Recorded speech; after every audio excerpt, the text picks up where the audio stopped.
Assalamualaikum warahmatullahi wabarakatuh. Salam sejahtera bagi kita semua. Welcome back to my channel. Kembali lagi dengan aku Yura. Nah, kali ini kita akan bahas soal P3K teknis penata layanan operasional lagi.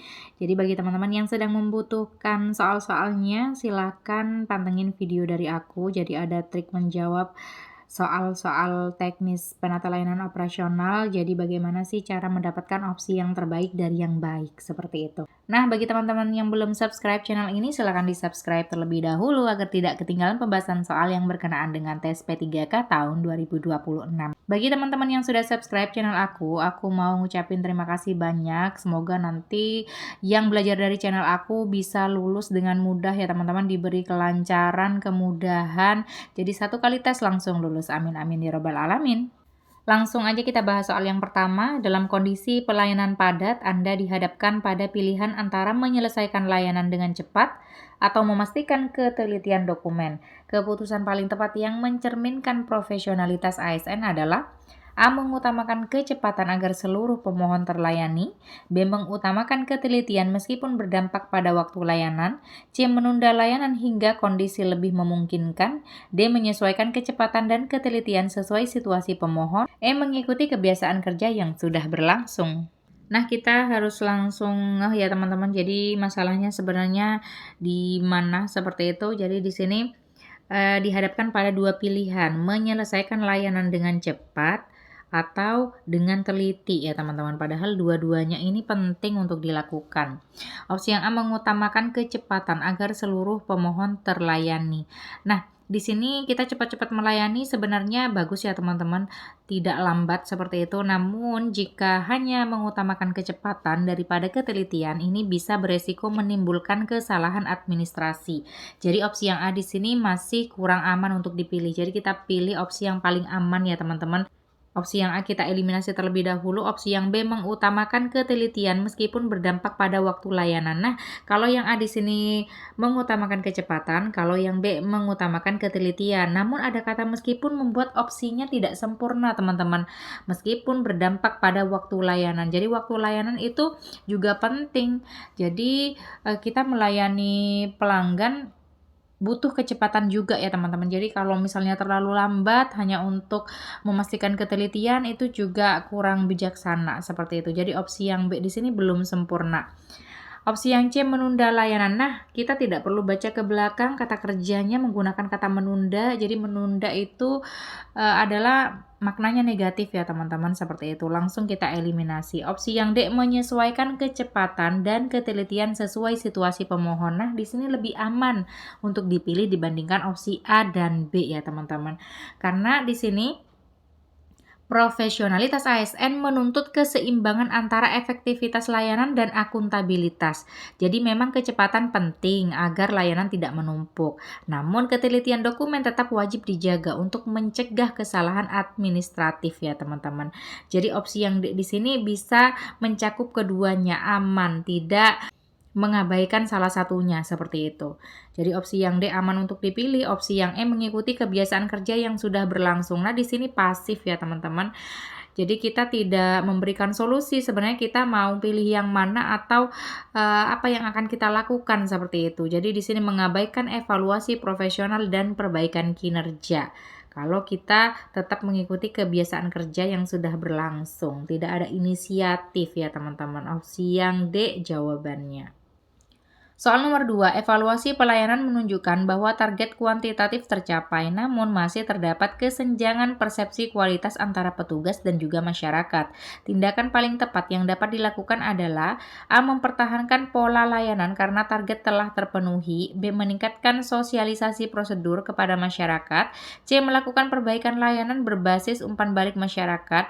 D. Menyesuaikan laporan kinerja agar sesuai dengan kondisi lapangan. E. Mengurangi indikator kualitas agar lebih realistis.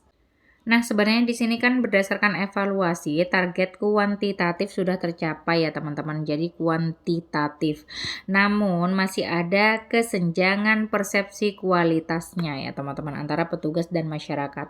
Opsi yang A mempertahankan pola layanan karena target telah terpenuhi.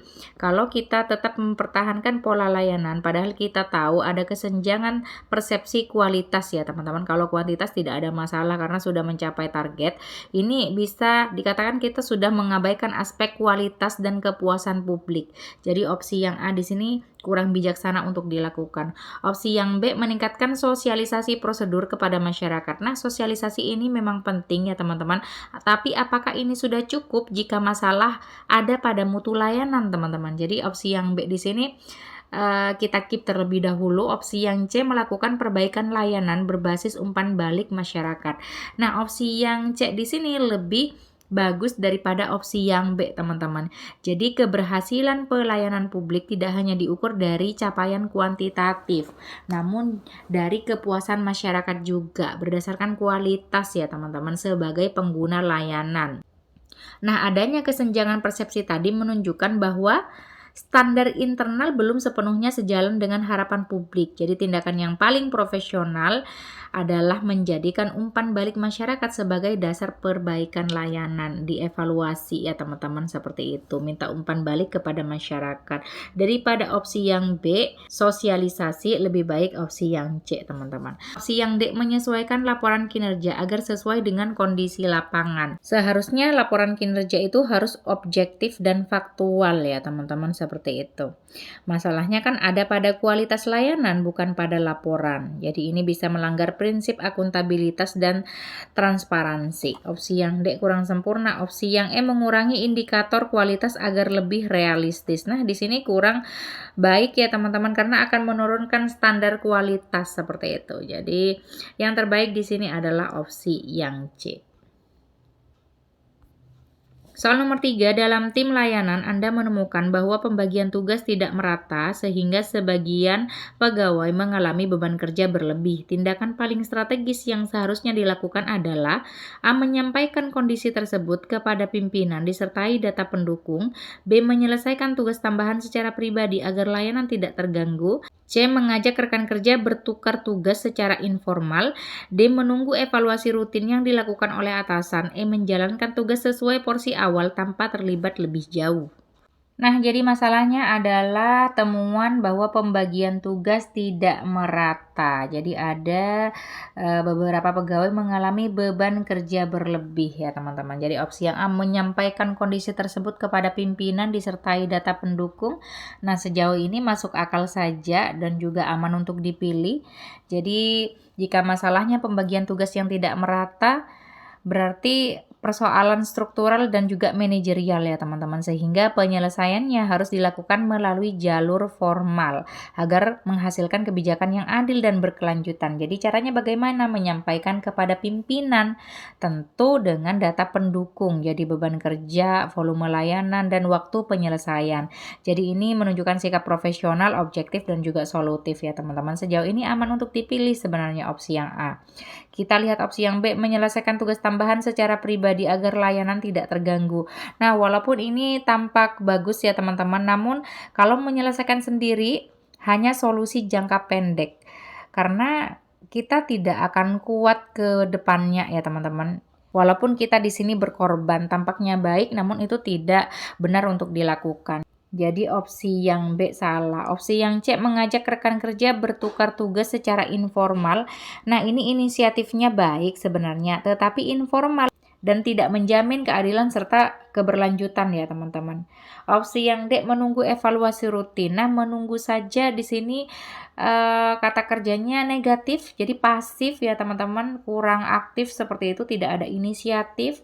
Opsi yang E, menjalankan tugas sesuai porsi awal tanpa terlibat lebih jauh. Nah, ada kata tanpa membuat opsinya tidak sempurna, karena di sini kita menunjukkan bahwa diri kita itu individual ya teman-teman, dan tidak mencerminkan tanggung jawab kolektif dalam pelayanan publik. Jadi di sini yang paling sempurna adalah opsi yang A. Soal selanjutnya, soal nomor 4, Anda bertugas di unit layanan yang sedang menerapkan sistem digital baru. Dalam masa transisi, terjadi perbedaan hasil data antara sistem lama dan sistem baru.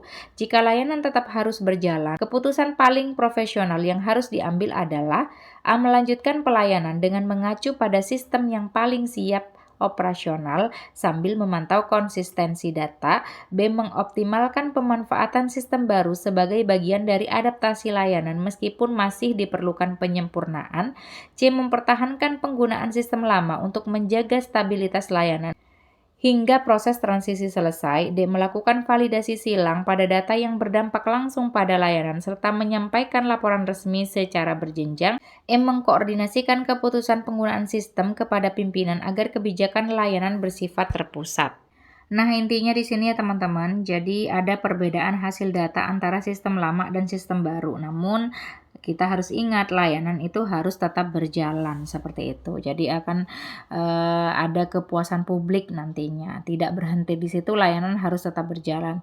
Jadi kalau opsinya di sini tampak membingungkan dan seakan-akan bagus semua ya teman-teman, kita cari yang paling tidak mungkin terlebih dahulu. Jadi yang paling tidak mungkin adalah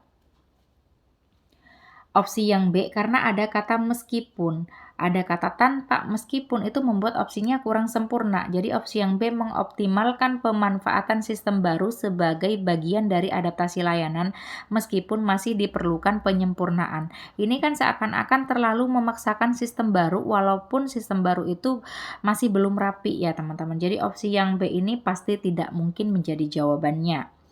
Yang tidak mungkin lagi adalah opsi yang C, mempertahankan penggunaan sistem lama untuk menjaga stabilitas layanan hingga proses transisi selesai.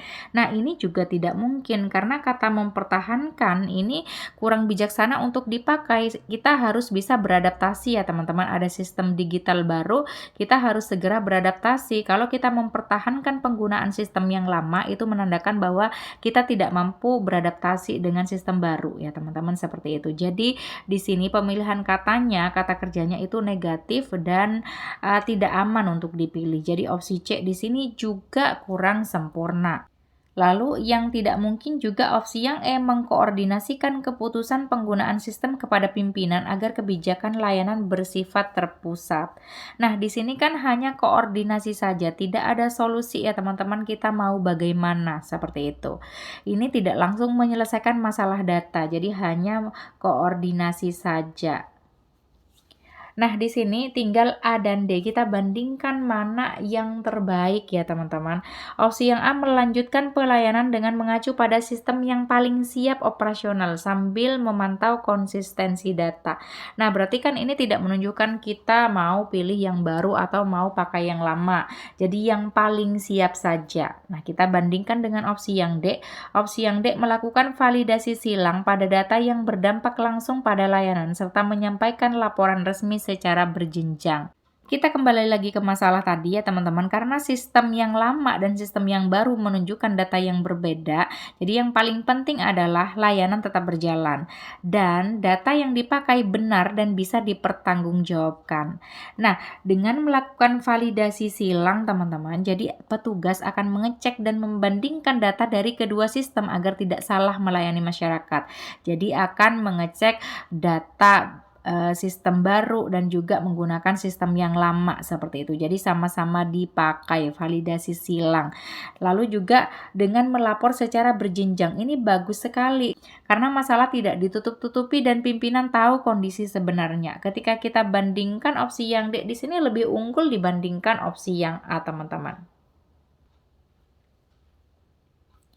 Soal nomor 5, Anda diminta mempercepat penyelesaian layanan dengan melewati satu tahapan verifikasi yang dianggap formalitas. Resiko utama dari keputusan tersebut adalah A. Munculnya potensi ketidaksesuaian prosedur yang berdampak pada pertanggungjawaban hukum.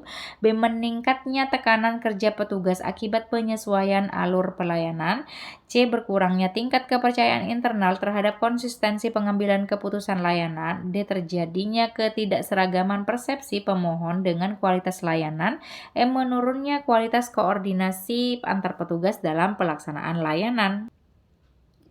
Nah, jadi di sini kita mempercepat penyelesaian layanan dengan melewati tahapan verifikasi yang dianggap formalitas saja, teman-teman. Jadi resikonya apa sih kalau kita melakukan hal itu? Opsi yang A, munculnya potensi ketidaksesuaian prosedur yang berdampak pada pertanggungjawaban hukum. Ini pasti ya, teman-teman.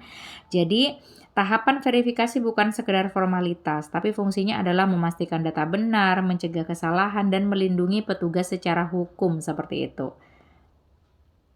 Jika tahapan ini dilewati, layanan memang bisa lebih cepat mungkin, tapi jika terjadi kesalahan, petugas yang bertanggung jawab karena tidak mengikuti prosedur. Jadi opsi yang A di sini memang bisa terjadi ya, teman-teman. Opsi yang B, meningkatnya tekanan kerja petugas akibat penyesuaian alur pelayanan. Nah, ini juga bisa terjadi sebenarnya, tapi bukan resiko utama. Jadi resiko utamanya lebih nampak di opsi yang A, teman-teman. Opsi yang C, berkurangnya tingkat kepercayaan internal terhadap konsistensi pengambilan keputusan layanan. Nah, kepercayaan internal itu penting, tapi dampaknya tidak sebesar resiko hukum ya, teman-teman. Jadi, dampak yang paling besar itu adalah resiko hukum, opsi yang A. Opsi yang D, terjadinya ketidakseragaman persepsi pemohon terhadap kualitas layanan. Nah, di sini kan persepsi bisa berbeda-beda, namun itu bukan efek langsung juga ya, teman-teman. Opsi yang E, menurunnya kualitas koordinasi antar petugas dalam pelaksanaan layanan. Nah, betul, koordinasi memang bisa terganggu, tapi ini juga bukan resiko yang paling urgent dan krusial. Ketika kita bandingkan opsi yang A di sini lebih gawat ya, teman-teman, dan lebih sesuai dengan yang dimau soal. Jawabannya adalah opsi yang A.